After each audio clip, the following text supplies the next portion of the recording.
Well, as you folks know, here at Growing Bolder, we say that we are in the business of rebranding aging from a time of simply loss and limitation to a time of passion and purpose and possibility. We choose to not mourn what's lost, but to celebrate what remains, to not regret growing older, but be grateful for it. But of course, we can't ignore the reality of our mortality. Unfortunately, though, that is exactly what most of us do. I've surprised many people by saying that one of my favorite conversations is actually about death. But unless you're in hospice care, it's really not a conversation that many people are willing to engage in, which is why I am so excited to speak with today's guest, because that's exactly what we are going to talk about. And please don't run. I promise you, you will not regret it, because a discussion about death really can inform the life that you live.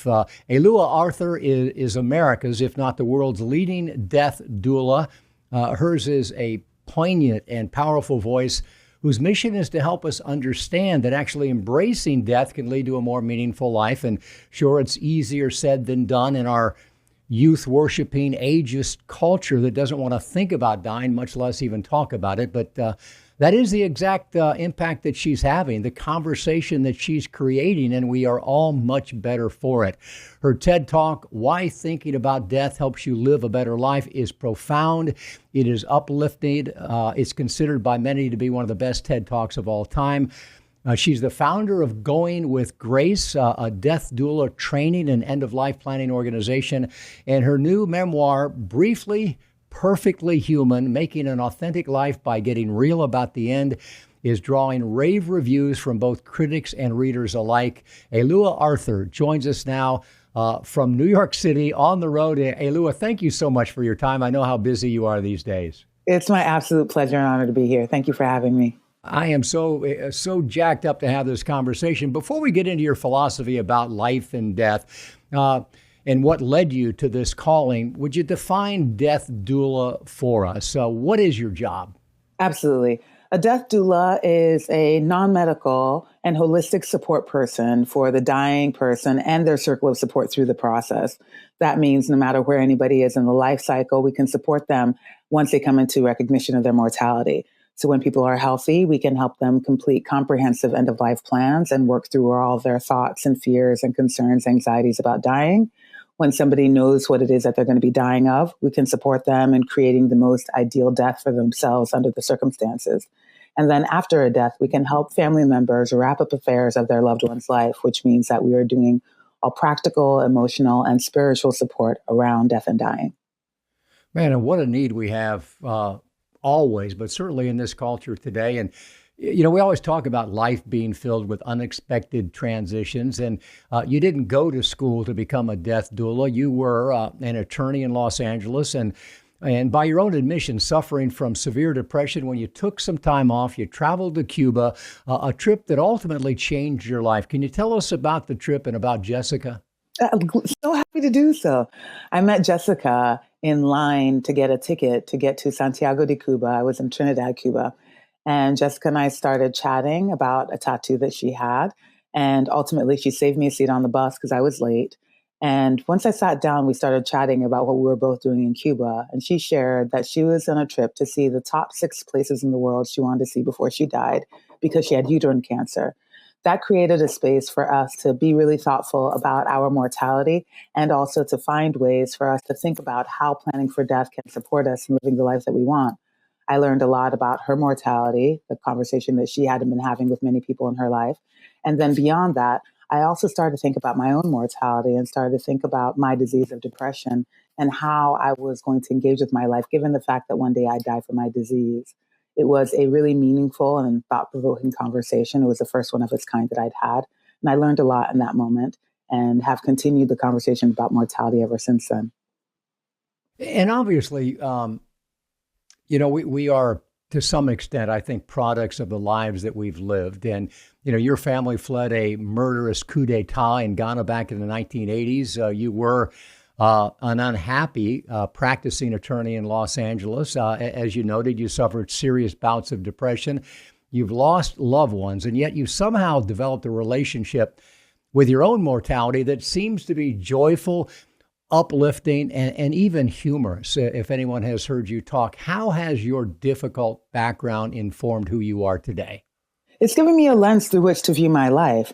Once I fully understand that this life that I'm living is absolutely precious, that every day that I get to live is an utter gift, it allows me to engage with the world in a way that reflects that, where I can be present for this life that I lead, the fact that I get to breathe air and spend time with people that I love and do work that I find meaningful. That to me is a gift. And it's a way that we can all view our lives, which allows us to reach the end feeling satisfied with the lives that we actually had. So let's get into it a little bit, because you say there is a death phobia in today's culture, in today's society. I think that that's obvious. What are the consequences of this death phobia? And given that we really can't choose the time or the circumstances of our death, why should we even think about it at all? Well, the death phobia, I think, is something that we learn in society through a result of religion or our own egoic sense of self that places ourselves at the very center of everybody's story and cannot imagine life going on without us. And that death phobia often means that people don't spend the time thinking about the fact that one day they'll die, which means they don't use their death to inform their life. To me, death is our absolute greatest teacher. It can tell me exactly what I value, how I want to spend my time, what of me I'll leave behind, how I want to engage with the world and the people that I love.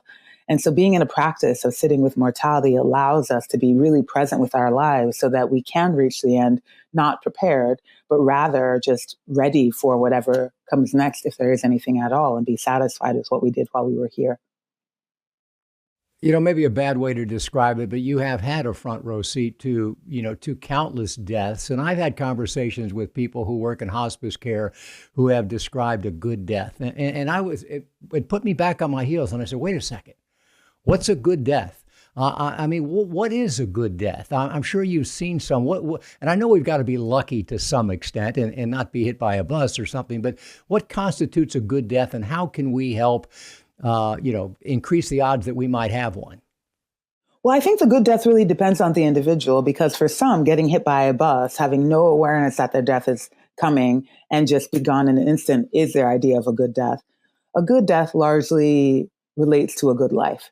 I try to take the judgment out of how people die, because it creates compound grief for the people afterward if they think that their loved one died a bad death. And so a good death is up to us to define, but it's really informed by how we live. I think no matter how I meet my end, if I have lived my life in accordance with my values, if I've been as authentic as possible, then when I reach the end, for whatever that end is, then that will mean that ultimately it was a good one. I do want to say, however, that there are thousands, millions of people that die in all types of ways that none of us would wish on our worst enemies. And that to me does feel like bad deaths. And yet, if we can bring some sanctity, some sacredness, some honor to the life that they lived and thus the death that they died, to me, then it will be a good death. We're speaking with Alua Arthur, folks, who is, I'm sure she doesn't care about titles, but now universally considered America's top death doula, someone that is truly changing the conversation, trying to get us all to understand our mortality and look at our death as a way to inform how we live. And Alua, we obviously live in what may be the most commercialized consumer culture of all time. I think our self-worth becomes entangled in things and in success as defined by culture. And in your book, you say that the key is to absolve ourselves of the responsibility of having some grand life purpose and to live authentically. How do you define living authentically? How can we do more of that? I think it requires us to get really, really clear about who we want to be while we're living. We learn so much about who we should be from society, from our parents, from religion, from culture. And that places a big burden on us to live up to those expectations. And yet when I can define success for myself, be absolutely clear about what success means, then I can know whether or not I've reached it. When I'm living in relationship to the external pressures, then first of all, I don't think I'm living very authentically. And next, I'm always going to fail. I found myself in that position practicing law. I had gone to law school and was doing my best to make everybody in my life proud of me, to do work that felt really good to my spirit. And yet I felt empty. I felt as though I was not living truly the way that I wanted to. There are parts of me that I had to shut down in order to engage in that work that way. And that's not something I wish on anybody. I wish that we all had an opportunity to do the work that we felt good about, to be in our relationships the way that feel good, to be expressed in our bodies the way that feel authentic for us, because that's what we're going to have to reconcile as we die. And it is tragic that so many people never really figure that out, and then others too late. And, I'm sure you have, seen occasionally a hospice nurse will share the top three regrets of people who are dying. From your experience, what are the top regrets? And what have you learned from that you can share with us? The one that I can take away most strongly is folks feeling as though they have regret over how they showed up in life, not living authentically, not being true to themselves. I hear that one time and time again. And that's the one that often breaks my heart, because often when people start to recognize that, they are near the end and there isn't any time to course correct. I also hear people talking often about wishing that they would have spent their time differently, either more with their kids or less with their kids, more doing hobbies and activities that felt good and nourished their spirit, more time with friends. I often hear people wishing that they had more time. And the question always I think of is, more time for what? What else would you do with your time that you haven't yet done? But often that comes up when death catches people by surprise, when they hadn't spent any time considering their mortality and such. They're wishing that they had more to do, something that they didn't do with the time that they had.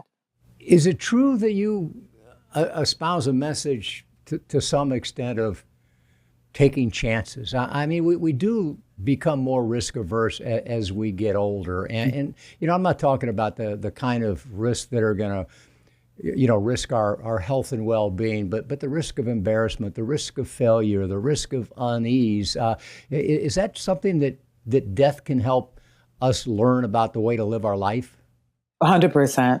I also often hear people wish that they would have taken more chances, wish that they would have said, I love you to somebody, or wish they would have quit a job earlier, or wish that they would have had the courage to say something that they need to their parents or come out, or there's a number of things that people regret. I'm also finding myself taking less chances as I get older, but those are more because I want to preserve my body. I won't ride one of these scooters down the street because I care about my kneecaps. I don't want to break all my teeth. When I was 18, I probably didn't care, but at 45, I care far more than I did then. Yeah, and what's it like? I mean, being immersed in the topic of death, and especially for someone who admittedly has had problems with depression. Do sometimes you worry about your own mental health and well-being because you see so much death, or does it truly inspire you and keep you motivated? It inspires me. Being around dying is the most life-affirming thing I know how to do. When around somebody who knows that their life will soon be ending, to see how they are with the people that they care about and people that love them, the time that they've had, people become so much more of themselves as they lay dying. And I don't want to paint it like roses and butterflies, because people become more of themselves, which means the good and the difficult. And so being around people that are dying consistently, being around death, seeing a body not long after life has left it, reminds me that I am still animated by that intangible something that allows me to engage with the world in a way that feels good to me. And it reminds me constantly to live and to be present and to be grateful for this gift that I have of life. And if one has prepared, and I would imagine, and I have no idea, but I would imagine this, I don't want to say onslaught of dementia, but dementia is a big issue in our elder population. So putting that aside, personally, I always say, man, I'm going to fight like hell. I'm going to fight as hard as I can, as long as I can. But at some point, if we're not hit by a bus, I hope I realize it's time to surrender. And I've been told that when older people or anybody, reaches that stage where they fought the good fight, they've said the things that need to be said, and they do surrender, almost a sense of peace comes over them, and they become curious and intrigued about what's next. Have you experienced that? Is there this point after surrender where it's really not all bad? Absolutely. I think surrender is the sweetest spot for any of us while we live, when we finally let go so tightly to control and we allow life to do what it will and allow death to do what it will. I found that surrender in the dying process means that people finally take the invitation into their I'm sorry's and I love yous and wow, what a ride this was. How lucky I was to experience this for a while. And that's what I want for all of us while we're still living, which is part of why I'm trying so hard to get the message out there about living in relationship with mortality, because that's the real gift it creates. And I can't imagine someone who is so close to death, and I mean that literally and not figuratively, but someone who is there, helping and guiding. You can't help but think about what's next. I'm sure you get asked that a lot. Where have you settled on that? Do you worry about what's next? Do you think about what's next? Do you have an idea about what's next for any of us once we die? I have been asked that question so many times, and it always really tickles me because I'm still clearly here, like talking out of this mouth and engaging with people and eating potato chips. I don't yet know what happens after we die, and I don't know that I want to. Something about the mystery of it all is really intriguing to me. And yet what we do generally is we fill it with so much dread and fear, and we do that consistently when we're thinking about death. And yet when we're in our regular lives, and we are thinking about the unknown, or we're thinking about a trip that we might take, we generally anticipate it joyfully, even though we don't yet know what it is that we'll meet. We imagine a beautiful thing, or we imagine having a really good time. And I think the same is available if we think about our death and what comes after we die, if anything at all, the same way. Then we have the opportunity to create something that feels good to us rather than something that's like scary and dreadful and awful. None of us know. Why not fill it with glitter and sunshine, rainbows? I love that. Let's talk for just a moment, if we can, about the practical, the pragmatic side of preparing for death. What should we all be doing that probably most of us are not? I think really simply, the most important thing to do is to complete something called an advance directive, which is a document that clearly states out your desires for life support or any treatment at the end of your life, in addition to designating a person, a medical decision maker, or a medical power of attorney who's going to carry out those decisions. I think that's the single most important thing for us to do. And then it's important to talk about the type of care we want to receive, in addition to think about our body and its disposition, any services we may want, to consider our possessions. Yes, it is wildly important to have a will, but it's also important for us to think about our sentimental items and what the story behind those items is and what we want done with it after we die. We also must think about our dependents, any adult disabled people that are in our care, or children, or our pets. We must gather important biographical information and data like birth certificates and death decrees and deeds and leases and bank account details and passwords. Think about our online lives. Think about all the passwords that we need to navigate the world on the internet, at least. And then also really important to think about our ideas around living and dying and anything that we want to pass on to future generations. I'm hearing that there really is no one way. There's no right way. Death is as individual as we all are. Absolutely. There's 8 million ways right now, and there have been 110 billion thus far. Wow. I don't know how much you know about Growing Bolder, if anything, but I like to say, and prove me wrong if you can, we've done more interviews with active centenarians than any media company in the world. And, we always just try to get to know them and see what keeps them going. And I think one of the lessons that we learn is that obviously the older we get, that less is more. And the most valuable things in our lives are relationships. And so many centenarians have told us when we ask them what's important, and they say, it's simply observing life's little miracles. And they say that while they enjoy life, without exception, they all say that they have no fear of death. Can we all get there? Is it possible to reach a point when we no longer fear death? Well, I think it's tricky. I think for many centenarians in particular, or folks that have been around for a while, do whittle down life to its most important and essential details and information and joy. I think a healthy fear of death is built into many of us. It's the thing that tells us to stop walking when we get to the edge of a cliff, or to run the other direction when we hear a really loud noise, the mechanism that makes all the hair stand up on the back of your neck when there's danger approaching. And so a little bit of fear of death is built into us. I think it becomes challenging when we try to either get rid of it altogether or that fear of death becomes crippling and it's informing how we're living. If we're holding back on life somehow because we're afraid to die, that's when it needs some attention. Yet we can learn from our fear of death. When I think about the things that I still fear, it allows me to see really what I value and to spend more time in that direction. You are obviously the voice that we need right now. I Yeah. mean, incredibly authentic and articulate. But as a culture, we've obviously branded death as very, very dark. I mean, the Grim Reaper, always clothed in black. And I actually Googled death fonts. I don't know why, but I thought death fonts. I'm sure there's something in there. So I Googled death fonts this morning, and it was exactly what I expected. It was dark, it was sinister, it was dripping with whatever. And, as you're reframing dying, how much putback do you get pushback from death doula? Is that the best description about what you do? Are you concerned about that? How do you rebrand death? You're right. Death does need a PR makeover. And I hope I'm helping somehow. No, you are. I hope so. I hope so. My hope is that as we remove ourselves from that like dark and scary and heavy element of dying, don't get me wrong, I understand grief and sadness and loss, and it's difficult and it's scary not to engage with the unknown.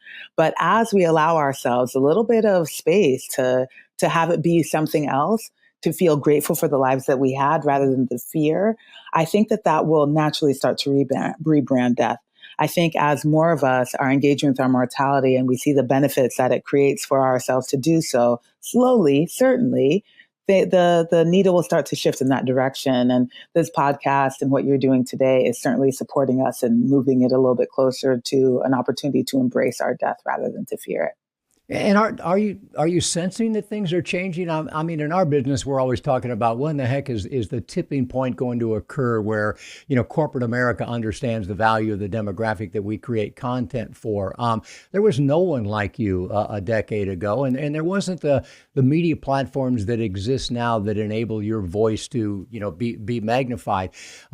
Also, in addition to getting positive affirmation, I'm guessing it's an opportunity for people to, to push back. I mean, do you feel like this is a conversation that we can actually have as a culture?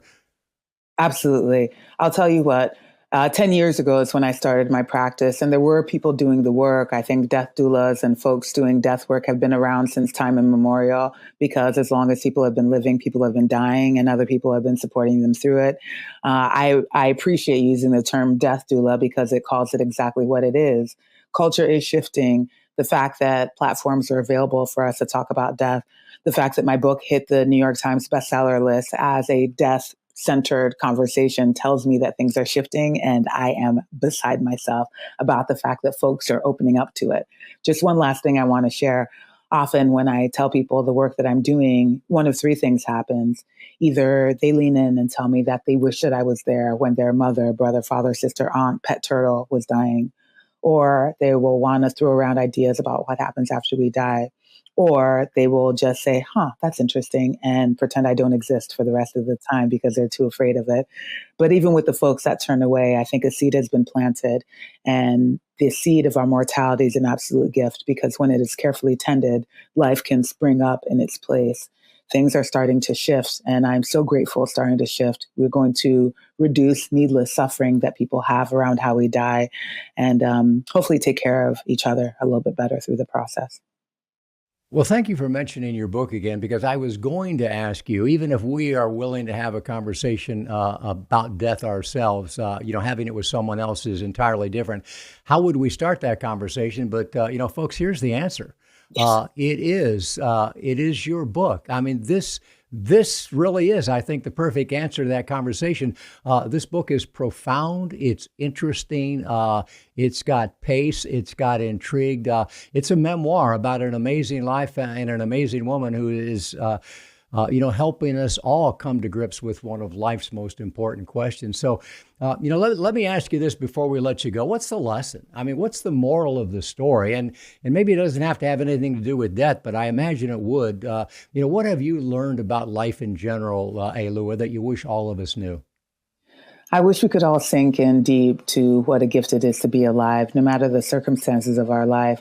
It takes dizzying odds to be born, to get to experience like the first drops of rain or the bite in your jaw when you first bite into an orange, or even to be able to look somebody that you love in the eye and be present in your life. That is an utter gift, and it's precious. It is fleeting. Our death often comes sooner than we expect it to. And so why not sink into the gift that it is to be alive at this moment? A death doula teaching us how to live. Folks, embracing death is the ultimate way of embracing life. So, don't wait for things to happen. Make them happen. Say yes. Lean into life. Alua Arthur, thank you so much for your time. And thank you especially for what you're doing, because you are making an important difference for all of us now and for many, many more moving forward. Thank you. Thank you so much. This is my absolute pleasure and honor.